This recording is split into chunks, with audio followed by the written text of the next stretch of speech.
Yang pertama ada fase gametogenesis. Gametogenesis adalah proses pembentukan gamet atau sel kelamin.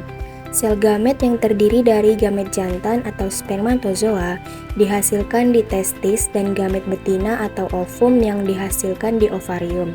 Terdapat dua jenis proses pembelahan sel yaitu mitosis dan meiosis. Mitosis yaitu pembelahan sel dari induk menjadi dua anakan, tetapi tidak terjadi reduksi kromosom. Apabila ada sel tubuh kita yang rusak, maka akan terjadi proses penggantian dengan sel baru melalui proses pembelahan mitosis. Sedangkan pembelahan meiosis yaitu pembelahan sel dari induk menjadi dua anakan dengan adanya reduksi kromosom. Contohnya, pembelahan sel kelamin atau gamet sebagai agen utama dalam proses reproduksi manusia. Gametogenesis terdiri dari 4 tahap, yaitu perbanyakan, pertumbuhan, pematangan, dan perubahan bentuk. Gametogenesis ada 2, yaitu spermatogenesis dan oogenesis. Spermatogenesis merupakan salah satu proses gametogenesis yang dimana proses tersebut merupakan pembentukan sel spermatozoa tunggal atau spermatozoon yang terjadi di organ kelamin jantan yaitu testis, tepatnya di tubulus seminiferus. Sel spermatozoa disingkat sperma yang bersifat haploid atau N dibentuk di dalam testis melewati sebuah proses kompleks. Oogenesis adalah proses pembentukan sel telur atau ovum di dalam ovarium. Oogenesis dimulai dengan pembentukan bakal sel-sel telur yang disebut oogonia. Tahapan proses spermatogenesis dibagi menjadi 3, yaitu spermatositogenesis, spermiogenesis, dan spermiasi. Spermatositogenesis adalah proses pembelahan sel dari spermatogonium menjadi spermatid. Tahap ini dipengaruhi oleh sel Sertoli, yaitu sel yang memberi nutrisi-nutrisi kepada spermatogonia, sehingga dapat berkembang menjadi spermatosit. Peristiwa pembelahan spermatogonium menjadi spermatosit primer melalui proses mitosis. Selanjutnya, spermatosit melanjutkan pembelahan secara meiosis menjadi spermatosit sekunder dan spermatid. Yang kedua, spermiogenesis adalah peristiwa perubahan spermatid menjadi sperma yang dewasa. Spermiogenesis terjadi di dalam epididymis dan membutuhkan waktu selama 2 hari. Terbagi menjadi 4 tahap, yaitu 1. Pembentukan Golgi, aksonema, dan kondensasi DNA. Yang kedua, pembentukan cap akrosom. Yang ketiga, pembentukan bagian ekor. Yang keempat, maturasi, reduksi sitoplasma di fagosit oleh sel Sertoli. Yang ketiga, spermiasi adalah peristiwa pelepasan sperma dewasa dari sel Sertoli ke tubulus seminiferus, selanjutnya ke epididymis. Sperma belum memiliki kemampuan bergerak sendiri atau non-motil. Sperma non-motil ini ditransport dalam cairan testikular hasil sekresi sel Sertoli dan bergerak menuju epididymis karena kontraksi otot peritubuler. Proses oogenesis terbagi menjadi 5 tahap, yaitu yang pertama ada oogonium. Oogonium awalnya berada di dalam ektoderm embrional dari sakus vitellinus atau kantong kuning telur dan berpindah ke epitelium germinativum kira-kira pada minggu ke-6 dalam kandungan. Tiap oogonium dikelilingi oleh sel-sel pregranulosa yang melindungi dan memberi nutrisi oogonium dan sekaligus membentuk folikel primordial. Tahap yang kedua ada folikel primordial. Folikel primordial yang terbentuk akan berpindah ke bagian stroma korteks ovarium dan folikel ini dihasilkan sebanyak 200.000 buah. Sejumlah folikel primordial berupaya berkembang selama dalam kandungan dan selama masa anak-anak, namun tidak satu pun mencapai maturasi atau masak. Saat pubertas, tiap folikel menyelesaikan proses pemasakan dan disebut folikel degraf. Di folikel degraf terdapat sel kelamin yang disebut oosit primer. Tahap selanjutnya yaitu oosit primer. Inti atau nukleus dari oosit primer mengandung 23 pasang kromosom Tiap satu pasang kromosom merupakan kromosom menentukan jenis kelamin, sementara kromosom-kromosom yang lain disebut autosom. Tiap kromosom terdiri dari 2 kromatin. Kromatin membawa gen-gen yang disebut DNA. Tahap yang keempat ada pembelahan meiosis pertama. Pembelahan meiosis terjadi di ovarium pada saat folikel de Graaff mengalami maturasi dan selesai sebelum terjadi ovulasi. Inti oosit atau sel telur akan membelah sehingga kromosom terpisah dan membentuk 2 set yang masing-masing mengandung 23 kromosom. Tiap set tetap lebih besar dibanding yang lain karena mengandung seluruh sitoplasma. Sel ini disebut oosit sekunder. Sel yang ukurannya lebih kecil disebut badan kutub atau badan polar pertama. Badan polar primer kadang-kadang dapat membelah diri, namun secara normal akan mengalami degenerasi. Pembelahan meiosis pertama ini menghasilkan kromosom haploid pada oosit sekunder dan badan polar primer. Pertukaran kromatid dan bahan genetiknya juga terjadi dalam proses meiosis ini. Tahap yang kelima adalah oosit sekunder. Pada saat pembelahan meiosis kedua, umumnya terjadi apabila ada fertilisasi, yaitu saat kepala spermatozoa menembus zona pellucida oosit. Oosit sekunder kemudian membelah membentuk ootit yang kemudian berdiferensiasi menjadi ovum dan satu badan polar lagi kedua. Sampai tahap ini terbentuk 3 badan polar serta 1 ovum masak.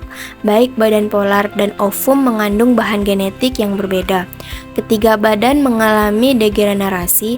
Ovum yang masak yang telah mengalami fertilisasi mulai mengalami perkembangan embrional menjadi zigot dan pembelahan lebih lanjut. Fase yang kedua ada fertilisasi. Fertilisasi merupakan suatu proses peleburan atau fusi inti sel gamet jantan dengan sel gamet betina membentuk sel tunggal yang dinamakan zigot. Fertilisasi mempunyai nilai penting yaitu untuk mengaktifasi sel telur untuk melanjutkan proses pembelahan sel. Fertilisasi umumnya bersifat monospermi, yaitu hanya satu inti sperma yang membuahi supaya individu yang terbentuk diploid dan selalu tidak terjadi polispermi atau dari satu inti sperma yang membuahi. Macam-macam fertilisasi ada 2. Yang pertama fertilisasi eksternal. Fertilisasi eksternal pada umumnya terjadi di lingkungan akuatik. Gamet betina berupa telur dan gamet jantan berupa sperma dibebaskan ke lingkungan air. Setelah sperma mencapai sel telur, proses fertilisasi dapat terjadi. Pembebasan material reproduksi gamet jantan dan gamet betina tersebut kemungkinan dipicu oleh temperatur air atau panjang pendeknya pencahayaan. Pada tipe fertilisasi eksternal, telur yang telah mengalami fertilisasi dan berkembang di dalam air sangatlah rentan terhadap serangan predator, menyebabkan penurunan jumlah keturunan. Oleh sebab itu, sangat masuk akal bahwa jutaan telur diproduksi oleh hewan betina yang termasuk tipe fertilisasi eksternal. Yang kedua, tipe fertilisasi internal.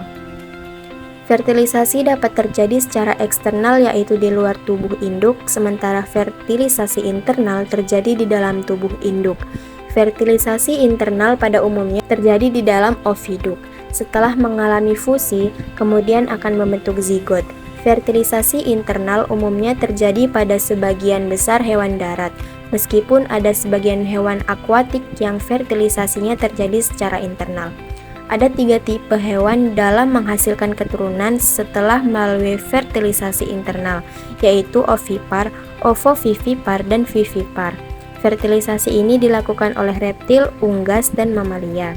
Fungsi fertilisasi mempunyai 2 fungsi yang utama, yaitu fungsi reproduksi dan fungsi perkembangan.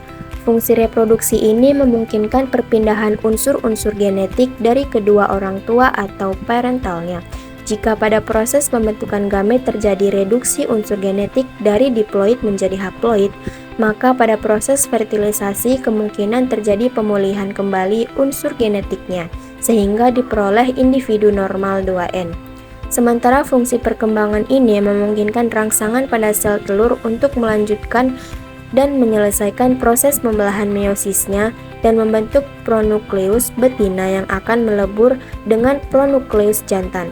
Membentuk zigot akhirnya akan berkembang menjadi embrio dan fetus. tahap-tahap fertilisasi itu ada 4 tahap.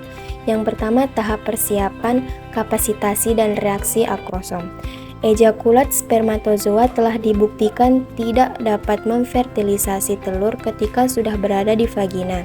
Studi pada tikus dan kelinci juga menyebutkan bahwa spermatozoa yang tersimpan di saluran reproduksi betina tidak mempunyai kemampuan untuk menembus sel telur. Spermatozoa tersebut harus melewati tahap pematangan fisiologis spermatozoa yang disebut sebagai kapasitasi. Tahap pengikatan spermatozoa dengan sel telur. Studi mengenai pengikatan spermatozoa dengan sel telur pertama kali dipelajari pada hewan invertebrata, yaitu landak laut. Pada hewan tersebut, kepala spermatozoa terikat secara langsung di bagian permukaan luar sel telur dan memicu terjadinya reaksi akrosom. Reaksi akrosom harus terjadi dulu sebelum spermatozoa dapat melebur dengan sel telur. Pada tahap ini, spermatozoa akan mengadakan kontak dengan bagian korona radiata sel telur. Isi dari akrosom kepala spermatozoa kemudian dibebaskan dan terjadi keseimbangan Na+ yang masuk dan H+ yang keluar, menyebabkan kenaikan pH. Kenaikan nilai pH memicu disosiasi kompleks, profilaktid, dan pembesaran polimer aktin monomer untuk membentuk filamen yang disebut akrosomal proses. Yang ketiga, tahap peleburan. Fusi atau peleburan dua gamet menginisiasi beberapa reaksi penting di dalam sel telur. Reaksi penting yang terjadi di antaranya berada di membran sel telur. Setelah berlangsung reaksi akrosom, disusul kemudian peleburan atau fusi membran spermatozoa dengan membran sel telur. Peleburan terjadi pada mikrofili yang terdapat di permukaan sel telur, tempat keping metafase kedua dan badan polar pertama dengan membran postakrosomal spermatozoa. Senyawa penting seperti fertilin yang terdapat pada membran posterior kepala spermatozoa serta integrin, protein transmembran yang dijumpai di permukaan membran plasma sel telur kedua terlibat dalam peleburan membran plasma dan sel telur. Yang keempat, reaksi kortikal.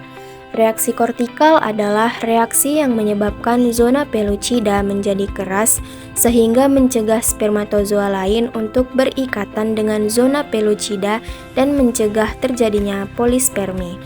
Blokade polispermi ini memungkinkan hanya satu pronukleus gamet jantan yang dapat berfungsi dengan pronukleus gamet betina dan menjaga keadaan diploid dari zigot. Setelah proses peleburan membran spermatozoa dan membran plasma sel telur, inti sel spermatozoa, mitokondria, sentriol, serta flagela dapat masuk ke dalam sel telur. Sementara itu, badan basal flagela spermatozoa membagi diri dan membentuk dua sentrosom. Fase selanjutnya ada kleavage atau pembelahan. Kleavage adalah pembelahan sel tunggal atau zigot secara cepat menjadi unit-unit yang lebih kecil yang disebut blastomer. Stadium kleavage merupakan rangkaian mitosis yang berlangsung berturut-turut segera setelah terjadi pembuahan yang menghasilkan morula dan blastomer. Peristiwa pembelahan ini merupakan proses dramatis yang secara visual dapat diamati pada beberapa embrio di laboratorium.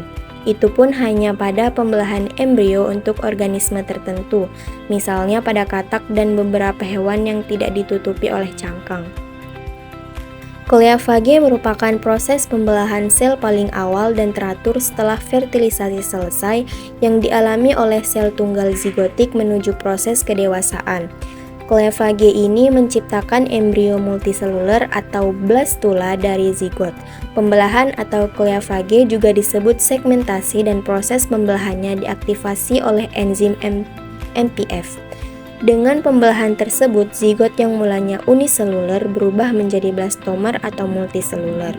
Ciri-ciri pembelahan atau kleavage menurut Balinsky yaitu zigot ditransformasi melalui serangkaian pembelahan mitosis dari keadaan uniseluler ke multiseluler. Ukuran embrio relatif tidak bertambah. Bentuk umum embrio tidak berubah kecuali terbentuknya rongga blastocoel. Transformasi dari bagian substansi sitoplasma menjadi substansi inti, perubahan-perubahan kualitatif komposisi telur terbatas. Bagian-bagian utama telur pada awal pembelahan, rasio sitoplasma inti pada awal pembelahan sangat rendah dan pada akhirnya hampir sama dengan rasio sel somatik.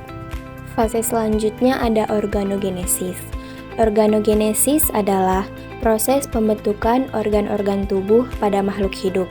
Organ yang dibentuk ini berasal dari masing-masing lapisan dinding tubuh embrio pada fase gastrula, yaitu endoderm, mesoderm, dan ektoderm. Suatu organ dikatakan turunan dari suatu lapisan germinal. Lapisan ektoderm akan berdiferensiasi menjadi kor atau jantung, otak atau sistem saraf, integumen atau kulit, rambut dan alat indera. Lapisan mesoderm akan berdiferensiasi menjadi otot, rangka, alat reproduksi, alat peredaran darah, dan alat ekskresi seperti ren. Akan berdiferensiasi menjadi alat pencernaan, kelenjar pencernaan, dan alat respirasi seperti pulmo. Organogenesis terdiri dari dua periode, yaitu pertumbuhan antra dan pertumbuhan akhir. Pada periode pertumbuhan antara atau transisi menjadi transformasi dan diferensiasi bagian-bagian tubuh embrio dari bentuk primitif menjadi bentuk definitif. Pada periode ini, embrio akan memiliki bentuk yang khas bagi suatu spesies. Pada periode pertumbuhan akhir, penyelesaian secara halus membentuk definitif menjadi ciri suatu individu, seperti jenis kelamin, watak atau karakter fisik dan psikis, serta wajah yang khas bagi setiap individu. Tahap organogenesis memiliki 3 tahap, yaitu histogenesis, organogenesis, dan transformasi dan diferensiasi. Histogenesis adalah suatu proses diferensiasi dari sel yang semula belum mempunyai fungsi menjadi sel yang mempunyai fungsi khusus. Dengan kata lain, histogenesis adalah diferensiasi kelompok sel menjadi jaringan, organ, atau organ tambahan. Ketiga lapisan benih akan mengalami spesialisasi selama periode ini dan karena itu, setiap lapis benih menghasilkan sel yang fungsional pada jaringan tempatnya berbeda. Yang kedua, organogenesis dimulai akhir minggu ketiga dan berakhir pada minggu ke-8. Dengan berakhirnya organogenesis, maka ciri-ciri eksternal dan sistem organ utama sudah terbentuk yang selanjutnya embrio disebut fetus. Organ yang dibentuk ini berasal dari masing-masing lapisan dinding tubuh embrio pada fase gastrula, yang terdiri dari lapisan ektoderm, lapisan mesoderm, dan lapisan endoderm. Yang terakhir ada transformasi dan diferensiasi. Pada akhir dari proses gastrulasi, lapisan benih telah berdiferensiasi, tetapi belum dapat berfungsi. Sel masih tidak berfungsi sampai pada proses diferensiasi khusus yang disebut histological differentiation atau syntodifferentiation. Hasil dari proses diferensiasi khusus ini adalah terbentuknya protein baru dalam sel. Protein khusus ini memungkinkan sel tertentu mampu berfungsi untuk hanya satu fungsi. Transformasi dan diferensiasi bagian-bagian embrio bentuk primitif berupa ekstensi dan pertumbuhan bumbung-bumbung yang terbentuk pada tubulasi, evagenesi dan invaginasi, daerah tertentu setiap bumbung, pertumbuhan yang tak merata pada berbagai daerah bumbung, perpindahan dari sel-sel dari setiap bumbung ke bumbung lain atau ke rongga antara bumbung.